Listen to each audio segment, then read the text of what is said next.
Friends welcome back to my channel Nakshi Ghar. आशा करছি আপনারা সবাই ভালো আছেন। আলহামদুলিল্লাহ আমি অনেক ভালো আছি। চলে এসেছি আবার আপনাদের মাঝে নতুন একটি ভিডিও নিয়ে। তো फ्रेंड्स আজ আমি দেখাবো ওড়নার টার্সেল কিভাবে বানাতে হয়। আমি যে ওড়নার টার্সেলগুলো এইভাবে বানিয়েছি, আমি কিভাবে এই টার্সেলগুলো বানিয়েছি সেটা আপনাদের কাছে দেখিয়ে দেব। আর এই ওড়নাটার ড্রেস, আপনার নীল কালার একটি ড্রেস আমি যেটা করেছিলাম আগে, ওই ড্রেসটার ভিডিও আমার চ্যানেলে দেওয়া আছে। আপনারা চাইলে আমার চ্যানেল থেকে দেখে নিতে পারেন। আমি ভিডিওর ডেসক্রিপশন বক্সে লিঙ্কটা আপনাদেরকে দিয়ে দিব, আপনারা চাইলে সেখান থেকে দেখে নিতে পারেন। তো ফ্রেন্ডস, যারা আমার নতুন ফ্রেন্ড, যারা আমার চ্যানেলটিকে এখনও সাবস্ক্রাইব করেনি, তারা অবশ্যই আমার চ্যানেলটিকে সাবস্ক্রাইব করবেন এবং পাশে থাকা বেল আইকনটিকে অন করে দেবেন। তাছাড়া আমাদের ফেসবুক পেজ আছে নকশি ঘর ডিজাইন অ্যান্ড ফ্যাশন, আপনারা চাইলে সেখানে অ্যাড হতে পারেন। সেখানে আমাদের অনেক সুন্দর সুন্দর হাতের কাজের কামিজ আছে, আপনারা চাইলে সেখান থেকে কামিজগুলো কালেকশন করতে পারেন। তো ফ্রেন্ডস, আপনারা যদি আমার কাছে নতুন কোনো কিছু দেখতে চান, নতুন কোনো ভিডিও দেখতে চান, বা কোনো বিষয় সেলাই সম্পর্কে কোনো কিছু জানতে চান, তাহলে অবশ্যই আমাকে কমেন্টসে সেটা জানিয়ে দিবেন। আমি চেষ্টা করব অবশ্যই আপনাদের অ্যান্সার দেওয়ার জন্য। একটা ড্রেসের সৌন্দর্য কিন্তু ফুটে ওঠে ওড়নায়। ওড়নাটা যত সুন্দর হবে, ড্রেসটাও কিন্তু ততটাই সুন্দর লাগবে। তো ফ্রেন্ডস, এই যে আমি এখানে 5 তার সুতা নিয়েছি আর একটা শক্ত কাগজ নিয়েছি। এই যে ফ্রেন্ডস, আপনাদেরকে দেখাই দিই, আপনারা দেখুন আমি কিভাবে বানাচ্ছি টার্সেলটা। ঠিক এভাবে বানালে আপনাদের টার্সেলগুলো আমার মতো হবে।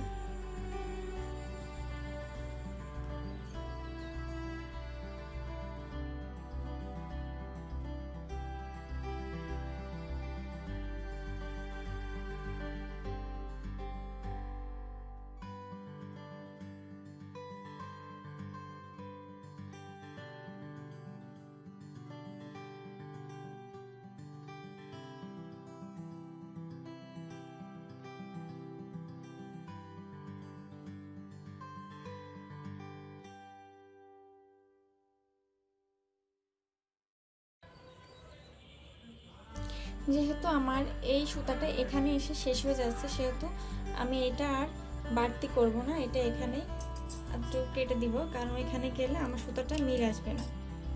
তো ফ্রেন্ডস, এই যে এভাবে নিয়েছি, তারপরে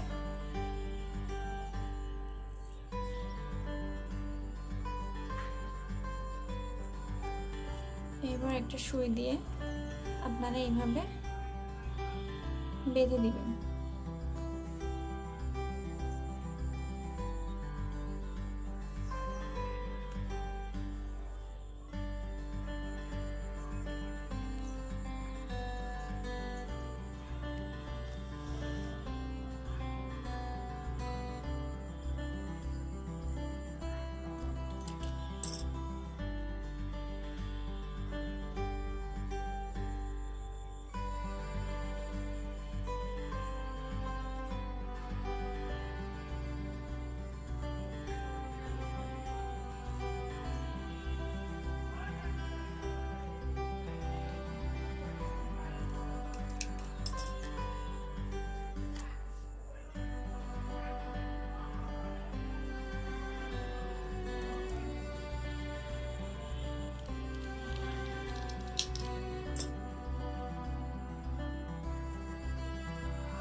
সুতা নেবেন, নিয়ে আপনি 8-9 প্যাচ দিয়ে সুতাটা সুন্দর করে বেঁধে দিবেন।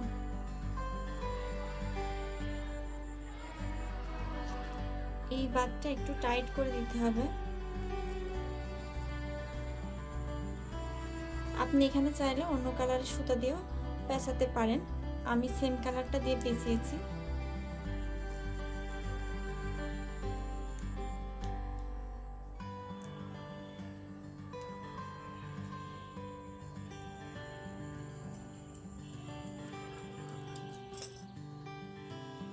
এবার এখন সুন্দর করে গিট্টি মেরে দিব।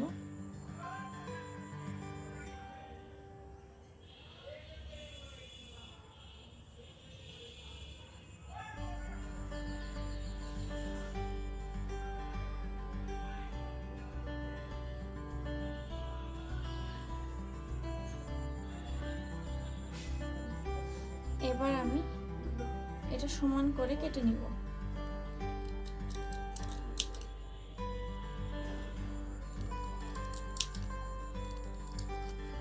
টার্সেলের মাপ আপনারা বড় ছোট করতে পারেন, চাইলে আপনারা এর থেকে বড় করতে পারেন অথবা এর থেকে ছোট করেও বানাতে পারেন। তবে বেশি বড় করলে টার্সেল দেখতে ভালো লাগে না, মিডিয়াম সাইজটা করলে ভালো লাগে দেখতে। তো ফ্রেন্ডস, আমার টার্সেল বানানোটা শেষ হয়ে গেছে।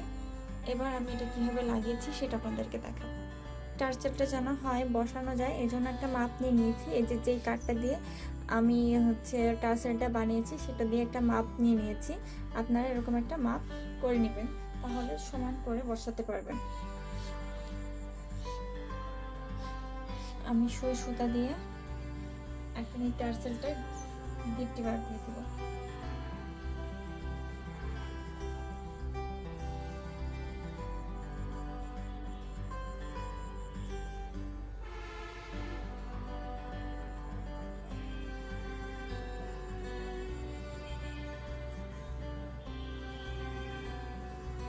এবার দুইটা পুঁথি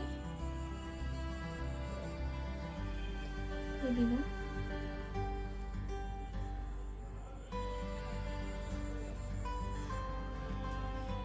ফ্রেন্ডস, আপনি একটু খেয়াল করেন, আমি ওনার নিচের দিক থেকে সেলাইটা তুলছি, তবে কাপড়টা বেশি বাঁধাইনি আমি।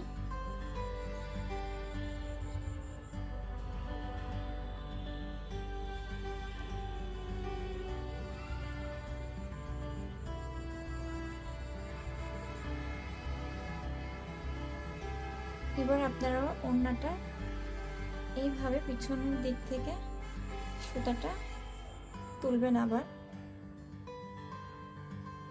এই যে ঠিক এইভাবে তোলার পরে এখান থেকে গিটটা দিয়ে দিবেন।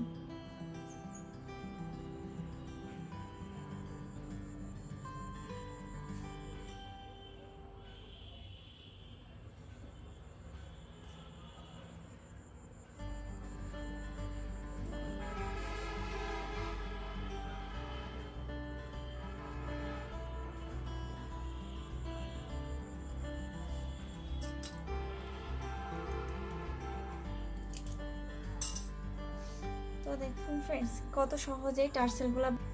তো ফ্রেন্ডস, এই ছিল আমার আজকের ভিডিও। তো যদি আমার ভিডিওটি আপনাদের ভালো লাগে তাহলে অবশ্যই লাইক, কমেন্টস এবং শেয়ার করবেন। আর যারা আমার চ্যানেলটিকে এখনও সাবস্ক্রাইব করেনি তারা অবশ্যই আমার চ্যানেলটিকে সাবস্ক্রাইব করবেন এবং পাশে থাকা বেল আইকনটিকে অন করে দিবেন, যেন আমার একটা ভিডিও আপনাদের মিস না যায়। তো এখন আমি ওড়নাটা পুরোপুরি দেখাই দিব আমার ওড়নাটা কেমন হয়েছে।